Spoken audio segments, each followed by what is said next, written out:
Welcome to the Unabridged podcast. I'm Ashley. And this is Jen. Join us for bookish episodes and check out our website, unabridgedpod.com, where you can find lots of new bookish content to grow your TBR. Sign up for our newsletter to find out more about online book discussions and upcoming events. Find us on Patreon for extra unabridged content.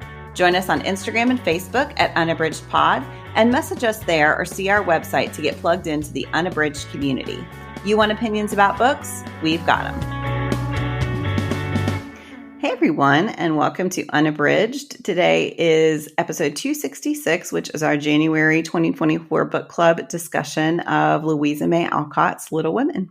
We want to remind you that we are updating Patreon every month. So if you're a supporter over there, you get some bonuses. You get an extra episode every month.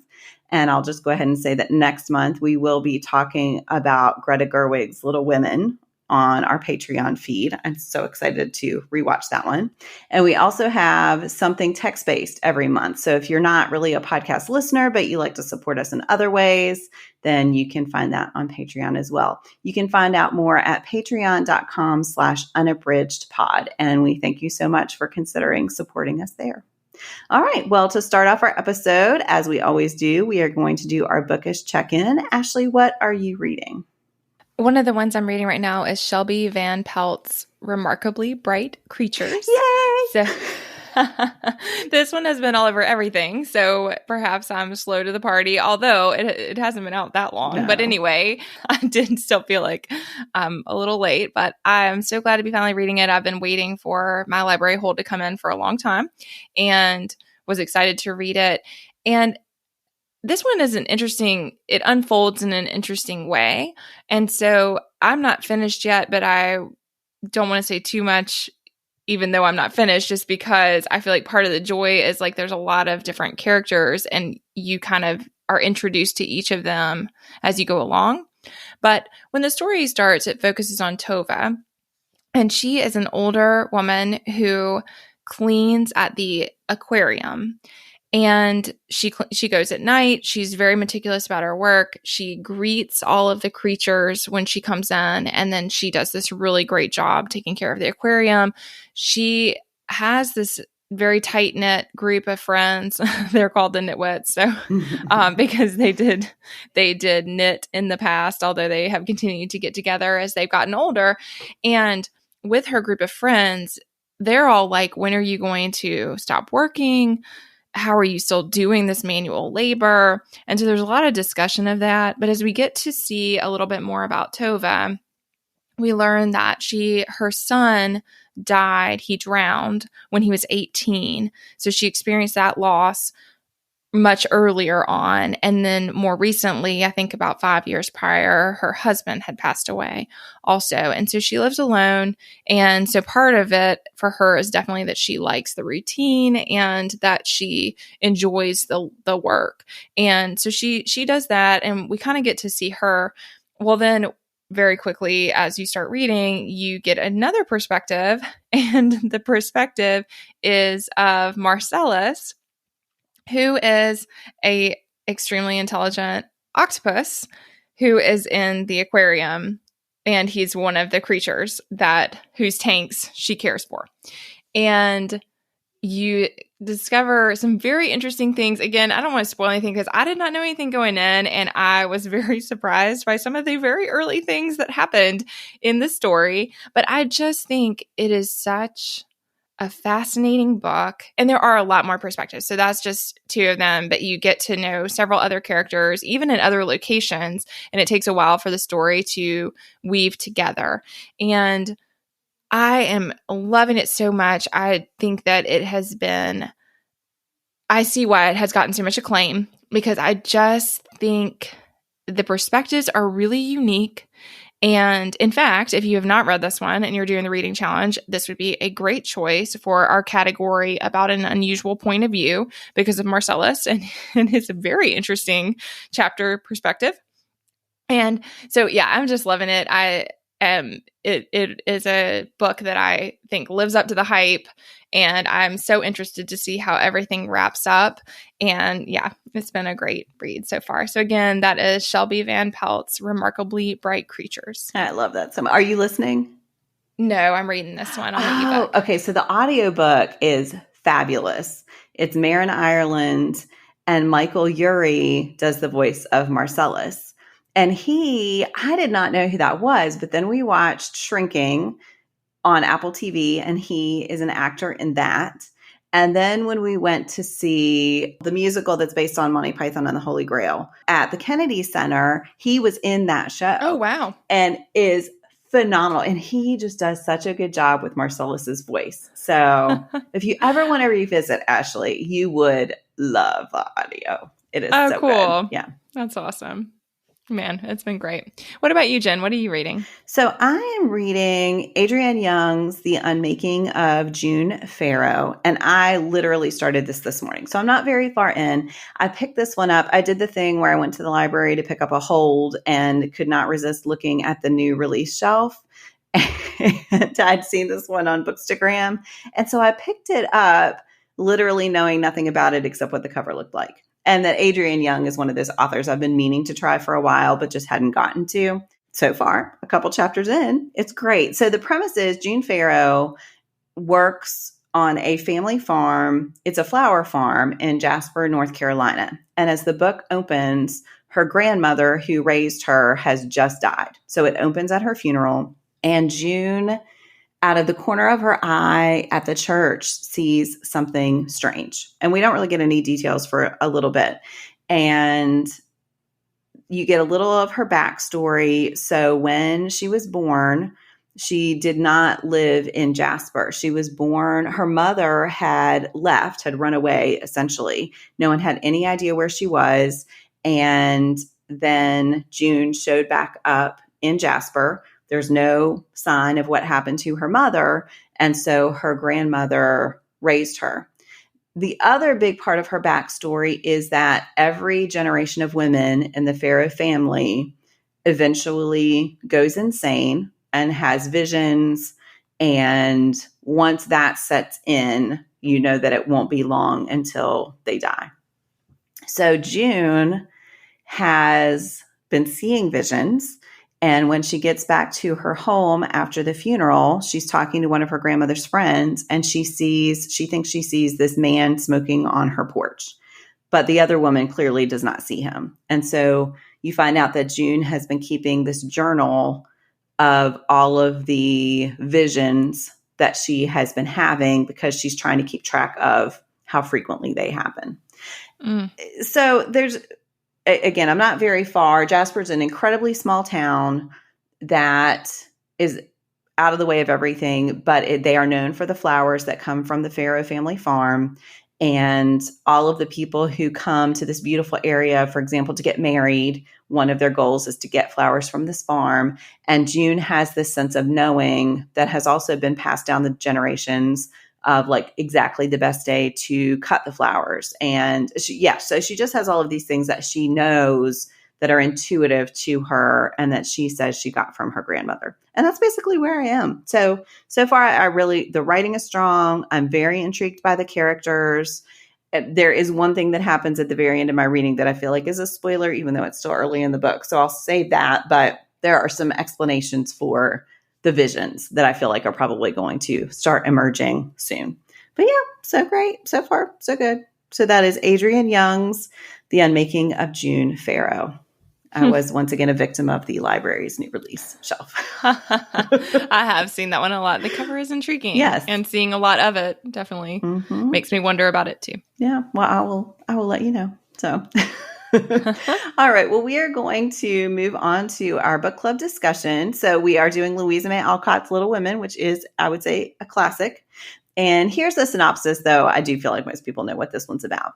Louisa May Alcott's Little Women tells the story of four very different sisters based on Alcott's own family growing up in New England during the Civil War. The novel covers their childhood as each sister strives to find her best place in their family and into their adulthood as they find their individual paths, which they take them to family and career and love.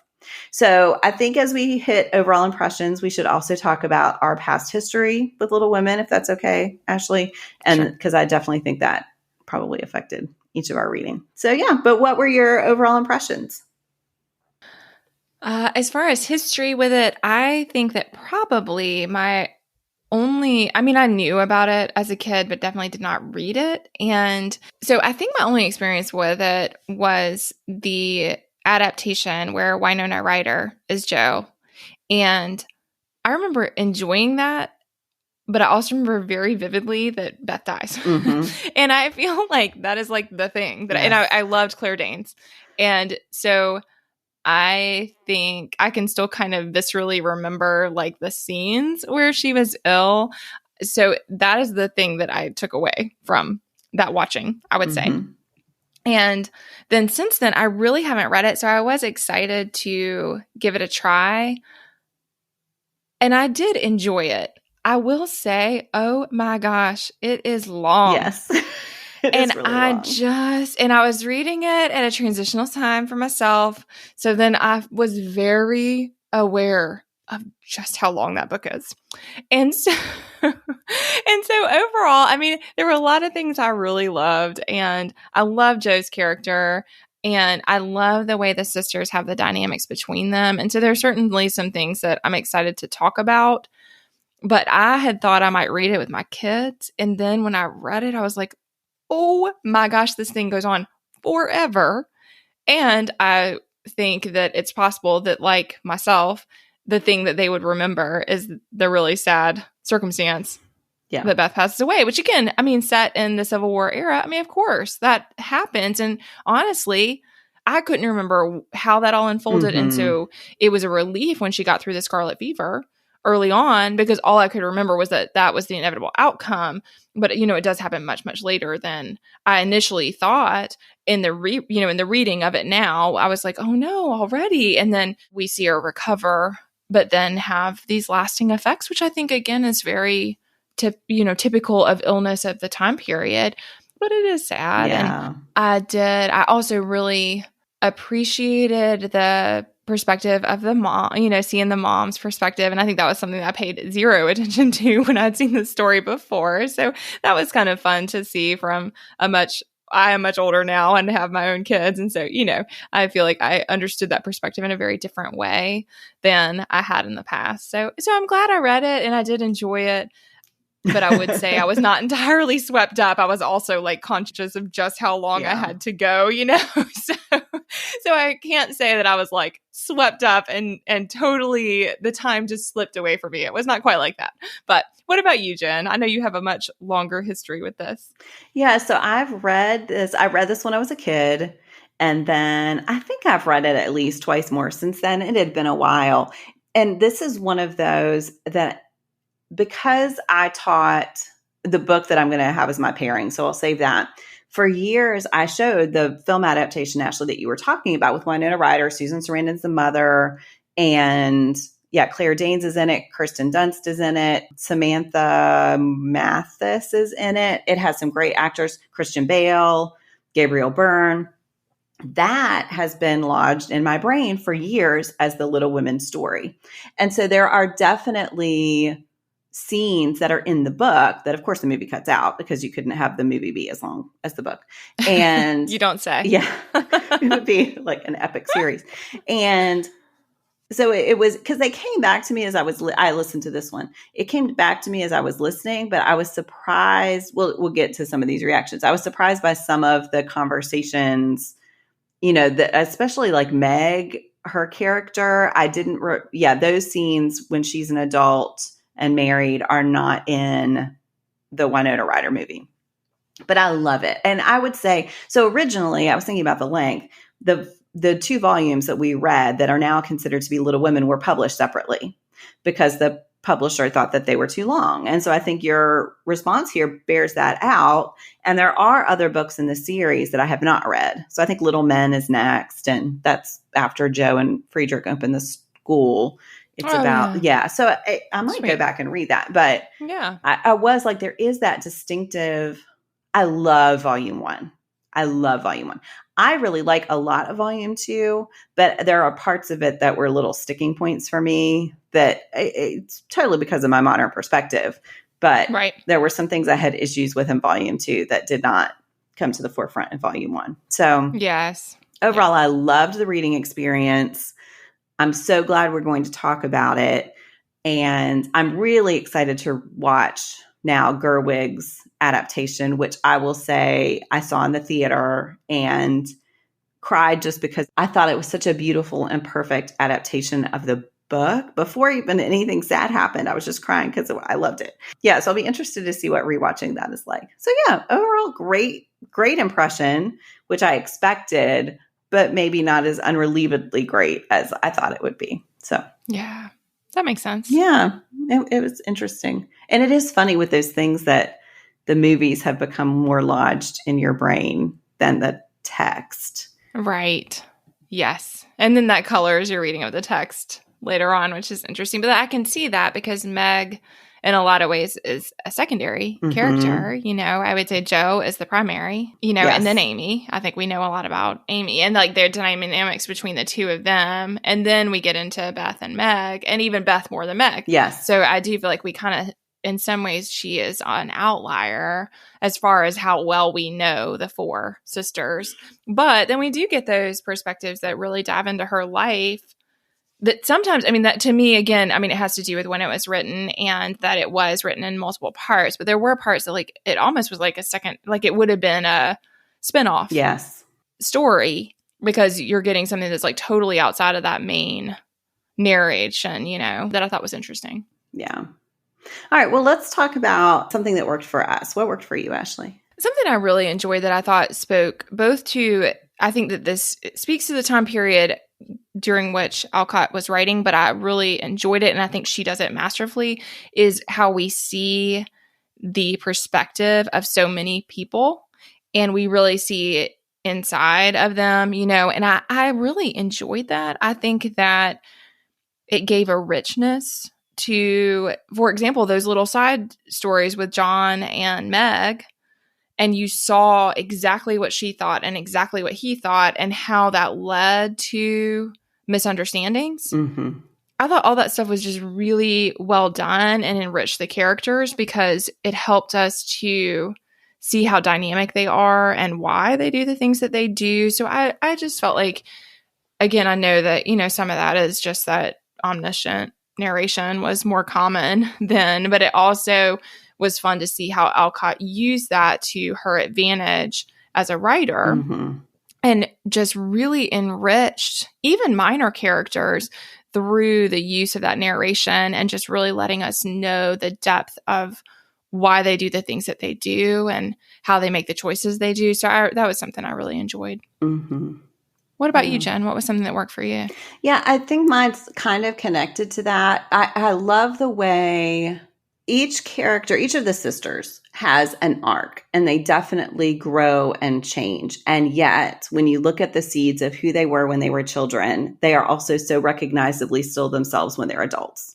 And I think that's a really delicate balance of having them, you know, like Amy. I think there's outrage that Amy is the one who ends up with Laurie, and I have different feelings about that. But she's really self-centered and really concerned with appearance when she's young. And it's not that she's not when she's old. It's just that all of that is fueled by a much more grounded temperament and by her sincere attempts at self-improvement. And so I think that's really interesting. I love Jo. I mean, I think Jo is probably everybody's favorite, but I just love watching her work through how to have a career at a time when that was not an expectation for women, and watching her work through her feelings of her relationship with Friedrich, I think is really fascinating. And he's definitely not the romantic hero that most people picture. And yet he is so perfect for Jo. Yeah, I just really love all of that. So I know that was kind of two different things, but I really like that Alcott, and I guess this is because these were her sisters. So she does have that sense of who they were and who they still are, and yet how that has transformed as they've gotten older. And also just, I love Jo. I did just want to say, it's really funny because I was having this random conversation the other day with a friend who was talking about how she doesn't like the transcendentalists because they're quite self-righteous. And so I just thought Marmee is such an interesting character because I love her, but there are some of those conversations she has with Meg that really, I just don't love. And I think some of it, again, it's just the view of the time of women and what your role as a wife is. And in some ways, Marmee is more independent than most women would have been at the time. But some of her advice to Meg with John, I just bristled at when I was listening. And so we don't have to go down that rabbit hole, but I did just want to acknowledge those parts. Took me out of the story a little bit. Yes. Well, and even people's responses to Jo. I mean, because essentially she did not conform to gender norms. I mean, that really was all, that's it. And they were both accepting of her in some ways, which again, I'm sure was very progressive of the time. But then they also, I mean, everybody was really conscious of it and then always wondering when she's going to like come around, basically. And there were some ways I found that really endearing. And then other ways that I found it very limiting, like a really limiting view of how each of the sisters could be. And so, I thought, I mean, even the part, like you said, I mean, there were things that I bristled at, even as far as like her writing and stuff. And then how she felt with the professor, she felt like that she was like giving away some part of herself, or like that she was lessening her moral standards by writing this stuff. And, I mean, maybe that's accurate. I don't know. But then it just felt like, why does she have to feel that way? Right. And isn't it okay for her to tell whatever story she wants to tell? And certainly if income is involved also, like, isn't it fine and honorable to make income so that your family can survive? Like, what is wrong with that? So I similarly, there were parts that took me out of the story, which I think is, understandable, but I did some similar analyses as I went along. And, they're quite poor from some respects. There's all of that about how much they'd lost. It reminds me of Austin a little bit, but they still have a servant. Yeah. That's exactly what I thought too, Jen.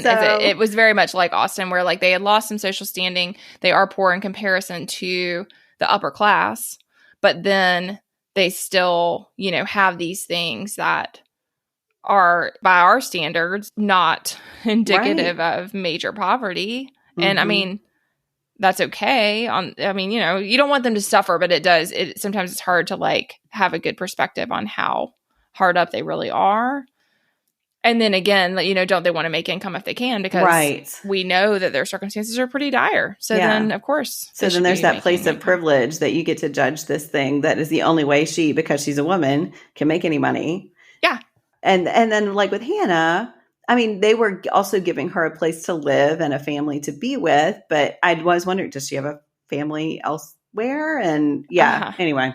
I wondered about, speaking of, like, I felt like a lot of the characters were really rounded out, but I did think that her character was quite flat and limited. Yes.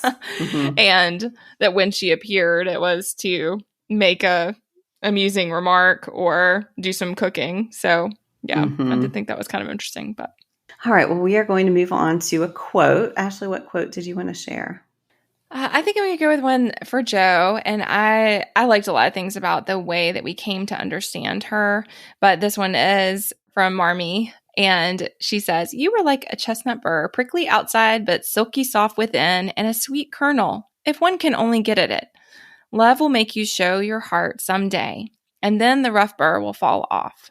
And similarly to what you were saying, Jen, there were ways in which I sometimes got frustrated with the advice, but then there were other ways that I felt like what Marmee was really doing is giving her permission to be not just one thing. Yeah. And I think so much of Jo is her determination to make sure that she keeps up that gruff exterior all the time and that she can't show her soft side. And so I did really appreciate that, because I felt like it did make sense to me that she would have grown up setting herself in contrast to what she felt every other woman, even her sisters who she loved, what they were like. But then because of that, she was still forcing herself into a really rigid expectation of what she could and couldn't be. And so I really appreciate that. And I mean, I was sad. I couldn't remember how it worked out with Laurie, and I did feel sad about all that, even though I do think with Frederick, like you said, I mean, I think the match in the end does make a lot of sense, but I did not remember the outcome of any of that. And I definitely thought that they would work it out, as she kind of softened. But then I also thought it was pretty realistic that she wouldn't have necessarily come around to that feeling with somebody she had known for so long. So anyway, that's my quote. What about you, Jen? What's the quote you want to share? I chose, "Such hours are beautiful to live, but very hard to describe. So I will leave it to the imagination of my readers, merely saying that the house was full of genuine happiness." And so that's after Beth wakes up and sees Marmee. But I just love that idea, because this is something I think Little Women does so well, that it is describing happiness. It is describing, and of course there are tragedies along the way, but somehow it's managing to describe a happy family without it being boring, without that it's trying to get at the little stories that happen every day, like with the girls playing different roles and writing little plays and having their Pickwick papers and like a little club, just their own, that are they're such small little details, but they are what makes a childhood beautiful. And I think I really love that Alcott is able to describe those days that are beautiful. Even though she says she'll leave it to the imagination of her readers, I feel like that is what she's doing the whole book. It's describing these little moments that are beautiful to live, but very hard to describe. So I liked that quite a lot. Yeah, I think that's a insightful point, and it really does get at the core of a lot of what's going on in the book. Yeah. So we're going to move on to our pairings. Ashley, what pairing do you recommend? I wanted to share, this is one I have talked about on the podcast, but it's been years. And this is Hannah Hahn's More to the Story. This is a middle grade retelling of Little Women. And in it, Jamila is Jo, is the Jo character, and she does have 3 sisters, and she is really interested in being the feature editor on her school newspaper. And so she loves to write, and she's really ambitious, but then she also is trying to find her way with all of that. And similarly, their father is sent away. They all live in America, but then he is sent overseas for an extended period of time to work. And so they have to find their way without him. And she does have a sister who gets sick. And so she has to navigate that. She's really focused on her own. I mean, as a middle school student would be, she's really very aware of her own trials and tribulations. But then as her younger sister gets sick, she really has to reprioritize and find her way. And so I just think if you love Little Women, this is a really sweet retelling. It stands up on its own. It is a great book, but then I do also Hannah Hahn, the author, said that Little Women was one of her most favorite books when she was growing up. And so it really is a tribute to the story that's at the core of Little Women about the 4 sisters. And yet it is a modern retelling with a Muslim American family and what their experiences are like. So yes, that's Hannah Hahn's More to the Story. And I thought it was great. Yeah, I read that after you recommended it before and absolutely loved it. It is. And I've read a few other of her books now since that one. And really. Oh, really? I didn't know that, Jen. Mm-hmm. Yeah. I love her writing. Yeah. She's so good. What about you, Jen? What's your pairing? So I'm recommending a book that I taught for a long time. It is Geraldine Brooks's March. And so this one's interesting. So Louisa May Alcott based Little Women on her own family, but Brooks noticed that Mr. March is really absent a lot from that narrative. So she researched Bronson Alcott, Louisa May Alcott's father, and then wrote a book about Mr. March while he was away at the war based on Alcott's story. And he was a transcendentalist and did take basically a kind of like a religious exemption from fighting in the Civil War. But he did go to war as a minister. And so while he is gone, you get this story, you see the letters coming the other way, and you get this sense of what was happening with Mr. March while he was away from his family and also of his background. And Alcott knew, for example, Thoreau and Emerson. So Mr. March knows Thoreau and Emerson. And so you get this interesting commentary on transcendentalism And there is a part in there where Mr. March, it's looking back before the Civil War, and he would sell books, religious books, door to door, and he gets swept up on this plantation and this whole other storyline. So there's a part of it that he's considering race and the situation of enslaved people. So what I used to do is I would show the students that Winona Ryder film. So they had the background of Little Women, and then we would read March alongside me teaching some Thoreau and some Emerson, and it all worked together really well. And it's a great book just on its own. And I think it's really satisfying to get this vision of what might have been happening in this untold part of the story. So I really I haven't read it for a while now, but I really enjoyed it. And my students used to really enjoy it, and just seeing these connections start making sense. So that is Geraldine Brooks's March.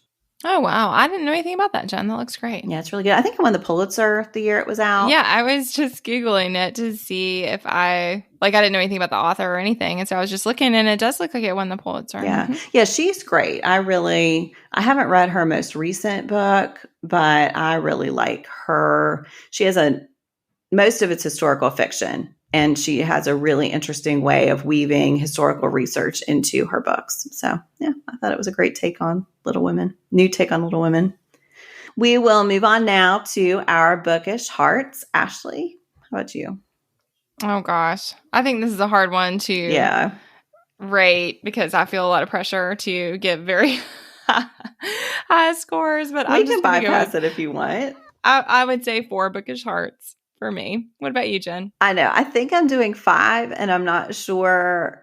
There are just some books that I feel like are outside ratings. And so for me, this is so tied up in my memories of reading it with my friend when we were kids, and of the films. And so, yeah, I think it's as much for just the place it's holds in my life as it is the book itself. Because again, there are parts that are not flawless, but my 5 heart books aren't always flawless. So I'll give it 5 for those reasons. All right. Well, we will close out our episode with our flashback. So we are looking at 3 years ago, so January of 2021. Ashley, what do you want to flash back to? Well, one thing, I'm going to focus on what we were up to with the podcast. And one thing that was really exciting is that was our first year of doing a reading challenge. So we launched the 2021 reading challenge, and we're just kind of getting that underway for the first time in that January. So that's kind of fun to think about, because at this point, it's a pretty long-standing tradition that we really enjoy doing. And then we also read Adib Khorram's Darius the Great is Not Okay, which I absolutely loved. I thought it was fantastic. It was one that Jen had loved and been telling me about, and trying to be like, Ashley, you should read this. You're going to love it. You're going to love it. And it had just been sitting on my TBR, but we chose that for our book club pick. And so I absolutely loved it and was thrilled to finally read it. So we had that going on, and we used to do our awards in January. And so that was something that we shared in January that year, was our Unabridged awards. And by then we had been doing them for a little while, but it was still a newer tradition for us than, of course, it is these days. So what about you, Jen? What were you up to in January of 2021? Well, so I was revisiting my Google Photos, and I was like, oh yeah, we were still largely under quarantine. So I will say January did not have a lot of like momentous pictures. We had just celebrated Christmas away from our families, which is I don't know. It feels like that was decades ago. But anyway, we got a huge snow. So I have lots of sled riding photos of my boys, but they weren't really back at school in any typical way at that point. So just having the opportunity to get outside, I think, was something to celebrate. And they could go sled riding we live behind a school that has a great sled riding hill, and being able to be outside around other people was still something that I felt a little nervous about, but it was nice to just see other kids and other families outside. So yeah, it's a weird thinking back when we choose these. Sometimes we try to avoid those times that were affected by the pandemic, but also it's tough to, because it was quite a big chunk of the time we've been doing the podcast. So yeah, anyway. Absolutely. All right. Well, thank you so much, everyone, for listening. We hope you have enjoyed reading or rereading Louisa May Alcott's Little Women, and we hope you consider joining us on Patreon next month to talk about Greta Gerwig's adaptation of Little Women, which is amazing. So yeah, it'd be a good one to tune in for. Thanks again for listening.